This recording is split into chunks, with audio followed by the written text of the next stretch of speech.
One of the things you know about this channel is I believe doomers are evil. I believe they are evil because they are simply creating fear and crushing hope. I'm not talking about housing bears or people that have opinion that's different than mine. I'm talking about the trash that actually goes out and creates daily fear videos, doom porn that do not care about being right, do not care about sharing lessons, do not care about telling you how to make money or get rich. We're going to have this conversation with somebody who's been doing real estate longer than myself because doomers have been around forever. They're just more prevalent in social media. So, Jason, you've been doing this a long time. You've been encountering doomers for decades. So what are the big umbrellas that they get wrong that people keep falling for? Yeah. So first of all, Mike, what I'd like to say is that the first sort of economic doomer that I'm aware of was Malthus. Okay. And he got a whole branch of economics named after him called Malthusian economics. And he was about, what, 250 years ago, something like that. You can look him up. And he said that we would have mass starvation, we would run out of food, that we were overpopulated. Can you imagine saying we're overpopulated 250 years ago? 50 years ago, yeah. Versus today, right? Yeah, I mean, even in the 60s, we only had like 3 billion people. Now we have 8 billion, right? Yeah. And so it's funny that the humans just keep multiplying and they keep solving problems. I don't know, life just keeps getting better somehow, but the doomers would say it was all over. Malthus was saying it was all over. And of course, we all know the story of Chicken Little and how he kept saying the sky was falling and the little boy who cried wolf. And, you know, eventually people wake up. But apparently with doomers, when it comes to real estate doomers and economic doomers, they don't really wake up because people keep listening to this crap, right? Yeah. It's funny when I think about doomers, because again, I think they're pure evil now, is I think they have a couple of tricks. Yeah. And the first trick that I think they use, which is so wrong, is they equate everything to the GFC. Most of the doomers that are on social media today are not old enough or experienced enough to realize that real estate's got hundreds of years of experience. Well, thousands. I mean, thousands. Yeah. So I personally studied it in detail all the way back to 1970, which is the decade I was born. Right. And we've had housing boom and bust cycles, lots of them. We've had many ups and downs. Right. And the first thing I think doomers get wrong, and there's a couple I can think of right now, that everything's a GFC. Everything's a GFC. It's a GFC. Yeah, right. So those doomers only go back to like 2008, right? Yeah. The global financial crisis. Yeah. Yeah. And the problem with that is they do not step back and realize that they have PTSD. Yeah. They have PTSD because the GFC was bad. I lived through it. I invested through it. I thrived in it, frankly, but lots of people got crushed. And to equate what's going on today with the GFC is damn near thievery, because again, you're not understanding the adjustable rate mortgage percentage. You're not understanding, shelter costs exploding. You're not understanding the debt environment. And to say that, today when, I don't know what it is, 70% of people have rates below 4% or whatever it is, they're trying to think that's the same thing as the GFC. It's totally comical and it's just wrong. And so many people fall for it because again, the GFC is the most recent memory. It's the thing that we go back to most often. And I'm like, guys, we had the savings and loan crisis. We had, 1981. Yeah, in the 90s, right? In the early 90s, Charles Keating and Lincoln Savings and Loan, right? That was a big scandal and a big crisis. And, there were lots of foreclosures. And, I was in Orange County in the mid 90s doing real estate, and Orange County declared bankruptcy under Bob Citron. I remember. Investing in derivatives. There's always a reason, Michael, to say the sky is falling. There's always something you can point out that's like super negative that, they can use to fearmonger, right? There's always something, even in the midst of like the most glorious, great times with all the factors pointing in one direction, which is positive, you can always pick something, right? I want to give an example of Nick Gerelli, Reventure Consulting, right? And I've invited him on the show several times. I think you've invited him on your show too. And I want to say that like twice he actually accepted, but somehow just never booked the interview, right? It just never happened, amazingly. And one of the videos that made him really quite upped his fame, was a video about Airbnb a few years ago. And he remember was that not one. wrong that Airbnb was oversaturated and there was an Airbnb, or short-term rental, I should say, crisis, right? Right. And we all know that happened. And we've never really recommended short-term rentals in any real way. We just never got into that market too much. I mean, we kind of like did a few of them, but nothing to speak of, right? One of the things he was saying, I remember he showed these very compelling charts. Yep. And if you didn't know what you're doing, you would have fallen for it. But yeah, he's got pretty charts, man. He's got yeah, pretty charts. yeah, absolutely. And so one of the things we've always got to do, as I've said a million times, is whenever someone shows us a chart or we read an article or someone says something, we have to ask ourselves, what are they not showing us or telling us? That could be the most important thing, the thing that isn't presented. And sometimes the thing that didn't happen can be the most important thing, not the thing that did happen or the thing that is presented, okay? So he showed this chart saying that there were like, and forgive my numbers, I don't have it handy, I haven't seen the video in a couple of years. It was saying that there's like 1 million short-term rentals in the country, okay? That was what he said. And he said, all of these people were going to dump their houses on the market in a fire sale, and it's going to crash the market. Now, that never happened. He was completely wrong. That did not happen at all, okay? So what didn't he tell us? Well, he was making all these leaps in logic that were just like, if this happens, then whoa, let's jump way over here, and that means that'll happen, right? And it didn't happen, okay? And so what he didn't tell us, right, is, okay, short-term rental owners are in distress, okay? That's true. Fair. But from that, what he didn't tell us, he just said, all of them will dump their properties on the market tomorrow and it's going to crash the market. Well, first of all, 1 million extra properties wouldn't crash the market terribly bad, okay? Because at the time that video was published, inventory was much lower than it is today, okay? Sure. And, the market could absorb some of that inventory for sure. But here's what he didn't tell us. That number one, before Airbnb even existed, there were a lot of people that owned second homes that never rented them out, okay? They just had a second home. They were wealthy people, or, upper middle class people, or even middle class people had like second homes, little second homes. And, if you lived in SoCal, you'd have one in Big Bear or Lake Arrowhead or something, right? And so they wouldn't necessarily sell them. It's just that when Airbnb came along, they thought, here's this resource we're not completely using. Let's make some extra cash from it. And let's put it on Airbnb, okay? Or VRBO. And so they wouldn't ever be sellers anyway. Okay, they were just second homeowners that were making some extra money. So that's one category. The other category is people that would convert those short-term rentals into long-term rentals. They still own them, they're still keeping them, they're not dumping them on the market. And maybe their cash flow isn't as good as they had hoped, right, as a short-term rental, but they still kept the property and just, ate a little bit of their expectations that never got met. Okay. Yeah. And then some lowered the price, the nightly price of their short-term rentals to make them perform better, right? There's always a market for everything at the right price. Okay. It's not like the market disappears completely. It's just too expensive for some people. Make it cheap enough and they will come. Okay. And then there are some people that would sell the property because of distress. But the thing is, that doesn't happen over one day. That psychology in people's head takes a long time to play out. Some will sell their property now, and a whole nother tranche will sell in 3 months, and another tranche after those first ones are absorbed and purchased, right? And then another tranche will sell later and another later. And everybody's on a different time frame to kind of rationalize this decision of selling the property. So that alarmism that he was presenting was just completely unfounded, and it never happened. And these guys just never get called out. It's terrible, Yeah. And Talking about never being called out. The next one I like, because again, Doomers have been calling a housing crash for 12 years now. There's actually a running, post.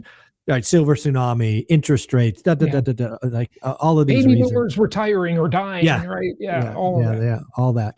But one of the things that I always find is odd is like, when do you stop believing them, right? There are some doomers out there that in 2023 called for a 5% decline, and then 2024 it was an 8% decline. In 2025 it was like it's always getting worse, but it never happens. Like, how many years in a row does the stick get tired? Right? It's always going to be worse, and it never happens. Like, when do you call bullshit on these, supposed experts who are never even close to right? And more importantly, the biggest thing about doomers that bugs me is they never admit it. Yeah. They never learn the lesson and go, you know what? I got this wrong because of X, Y, and Z. Yeah. They're like, nope, it's going to be worse. It's going to be worse. It's going to be worse. And people fall for it all the time, Jason.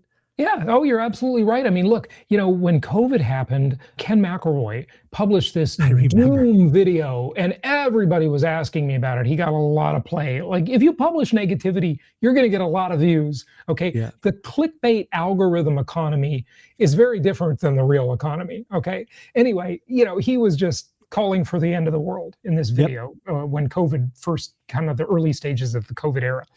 And it never happened. The opposite happened.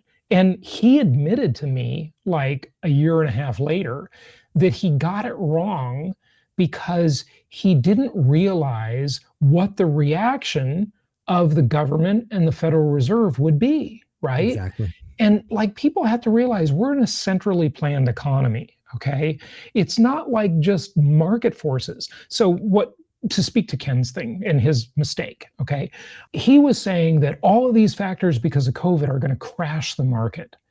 And they didn't crash the market because the Fed eased the money supply and made money so cheap that it actually made the market go up, 40%, 45% in some places, okay? Yeah. Look, the powers that be, they don't want the market to crash. No. The Fed is supposedly non-political, right? But it's a little political. But the Treasury is political, okay? The person in the White House is very political. Yes. And they want to get reelected, or they at least want to leave the right legacy or get their pick elected, when their term ends. And so they want to see things go well. They're going to react to what happens outside and fix it, if they can, right? Yeah. And in that case, with COVID, you certainly could fix that. Just make the money super cheap, and everybody will buy houses and the prices will go through the roof. So Ken was completely wrong about that. Another friend of mine, George Gammon, okay? He publishes really compelling, like, clickbaity stuff, okay? The titles and especially the thumbnails. And so he had this thumbnail, and I actually took a screenshot of it. I don't have it handy, but it said, housing market crash. And this was just maybe a month and a half ago. Okay. Oh, wow. Housing market crash. And it showed a graphic of house prices declining by 50%. 50? Half, cut in half, 50% decline. Okay. I watched the video. Okay. And the video was much more tame than the clickbait title and thumbnail. In the video, by the end of it, he says prices might go down 2 or 3%. Jason, we're playing the wrong game. We got to worry about our thumbnails and we got to become clickbait doomers, man. Yeah. It's a better business. It definitely is a better business. So, you have to sell your soul, but it's a better business. Yeah, it's funny. It's funny you bring that up. So I don't know if we've talked about this, but now it's probably 3 months ago, I met with Graham Stephan. Right. Yep. Graham Stephan's like George and kind of leans into the negative headlines and scary thumbnails. Well, and he's got a giant audience. Yeah. 5 million people. He wins, right? Good for him. So he looked at some of my analytics because he lives near me or I live near him in Vegas. Yeah. And he's like, Zuber, this stat, you got to fix that. And I'm like, okay, what do I do? It's like, you got to be more, you got to lean into the doom or the negativity. You got to grow the audience that sees your stuff. I'm like, okay. So dude, I tried it for 6 weeks. Yeah. Oh, you tried to be a doomer? I did for 6 weeks, and it worked. And your rating went way up. I did. I got 115 or 125,000 more views, which is like 30% growth. Yeah. Blew up in subscribers. But Jason, the comment section became full of whiners and crybabies. Yeah. And I couldn't survive. I would have quit YouTube before I kept doing that. So I'm like, well, Graham is right. I am not doing it either. It's like I cannot survive with all these whining negative people. Well, that's funny. Now, let's speak to that for a moment, okay? I think that the type of, and this is not a creator, right, necessarily, it's more of an audience member, right? The type of a doomer audience member, or that person who trolls you and me for being, accurate, or they'd say exactly. For being right. But we're just being accurate, okay? I mean, when the data says everything's going down the tubes, I'll tell you. Okay. Exactly. It just doesn't say that yet. It'll probably say it someday, I'm sure. But it doesn't say it right now. So they troll me, and I'm sure you have these kind of trolls every day. too. And they fill up my comments section saying I'm an idiot and all this stuff, right? But that person is usually a person who missed out. They didn't have the confidence to invest, and they missed out, and they missed every cycle. If they're like 40, 45 years old, they definitely missed a few cycles by now, right? Yeah. And they could have made a fortune, coulda, shoulda, woulda, and they're taking it out on everybody else. Misery loves company. Okay. Yeah. We all know that. And that's the psychology of that person in the audience that is, that is. Well, that's why I you. call doomers evil. I used to not be so harsh. Yeah. But now I'm very clear. They're evil people because I saw the psychology of their audience. When I went that direction with every single video, and I put out 3 videos a day. Mm-hmm. So 3 videos a day times 7's 21 times 6. That's like 130 videos. Yep. So I saw it in real time, my audience change. And that's horrible. The fact that you're feeding that psychology, lack of hope, fear, and they just need this daily drumbeat of, it's okay, do nothing. It's okay, do nothing. It's everybody else's fault except yours. It gives them an excuse for inaction. Yeah. I'm like, I do not want to be around those people. Yeah. It's hard. Well, getting wealthy is hard. Getting wealthy today is hard. It's always hard, but it's possible. Yeah. Look, in the marketplace, we all enter the marketplace every day, even if we're not an entrepreneur, we have a job and we're part of the marketplace, right? Everybody is. And unless you live under communism, but even then there's a marketplace, right? Because it always crops up because capitalism is very natural, right? It's a natural way for people to engage with each other. And what you discover is that in the marketplace, you can either sell something, and we're all selling something. We're selling at least an idea, if not a product or service, okay? And we can sell something that enhances people's lives, enriches people's lives, or we can sell them things that don't enrich. We can sell them alcohol, we can sell them drugs, legal or illegal, right? We can be a drug dealer, and they will get instant gratification, the dopamine hit of the drug, or the doomer comment, or get to, misery loves company. That's a dopamine hit, okay?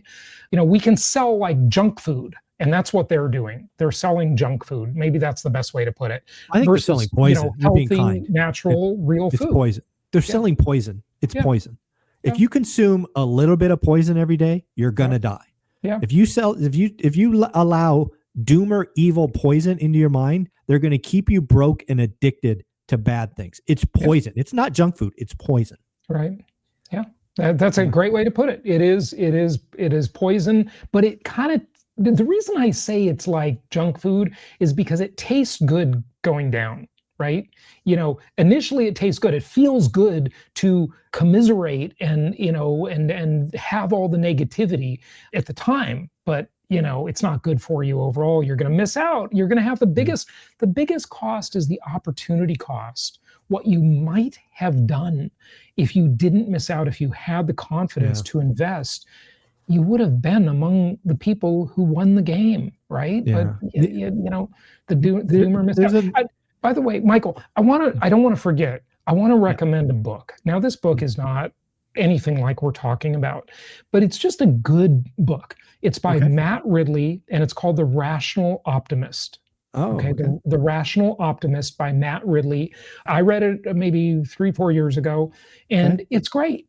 And basically, he kind of makes the case that everything keeps getting better and nobody notices, much less appreciates it.